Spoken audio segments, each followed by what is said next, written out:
ஒரு மீன் பார்த்திருப்பீங்க நீங்க எல்லாரும். மேபி நீங்க பார்க்கலாம் கூட சொல்றேன் கேளுங்க. ஒரு கப்பல் வந்து ஒரு ஹோட்டல் ரூம்ல வந்து ரொம்ப பிரைவசியா ஏதோ ஒன்று பண்ணிட்டு இருப்பாங்க. சரிங்களா? திடீர்னு வந்து போலீஸ் வந்துடும். போலீஸ் ரைடுக்கு வரும். வந்துட்டு அவங்களை பிடிச்சிரும். யுவர் அண்டர் அரெஸ்ட் சொல்லும். அவங்கள பார்த்த உடனே அப்படியே ஆப்போசிட்ல பாத்தீங்கன்னா ஒருத்தன் வந்து கேமரா வச்சு ஷூட் பண்ணிட்டு இருப்பான் அவங்க பண்ற விஷயத்த.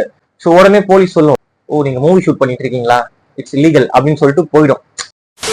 ஃபாரின் பத்தி நான் சொல்லல, நம்ம இந்தியாவிலே சொல்றேன், உள்ளு ஆப்லாம் இருக்கு, உள்ளு வெப் சீரிஸ் நிறைய இருக்குதுல்ல, அதெல்லாம் லீகல் தான். அதுல பாத்தீங்கன்னா இன்சைட் செக்ஷன் சொல்லிட்டு நிறைய விஷயம் சொல்லி பண்ணிட்டு இருப்பானுங்க. அதாவது சம்பந்தமே இல்லாம ரிலேஷன்ஷிப்ல ரொம்ப மாறி மாறி இவங்க தான் இது பண்ணணும்னு சொல்லிட்டு ஒரு விஷயம் இருக்கும். ஆனா அவனுங்க வந்து அது ஆப்போசிட்டா ரொம்ப ஒஸ்டான ஒரு கேட்டகிரியா பண்ணிட்டு இருப்பானுங்க.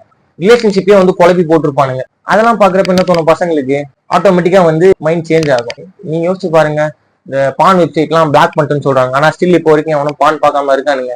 VPN யூஸ் பண்ணி பார்த்துட்டு தான் இருக்கானுங்க. பாக்குறது தப்பு இல்ல, பார்த்துட்டு போய் பண்றது தான் தப்புன்னு நான் நினைக்கிறேன்.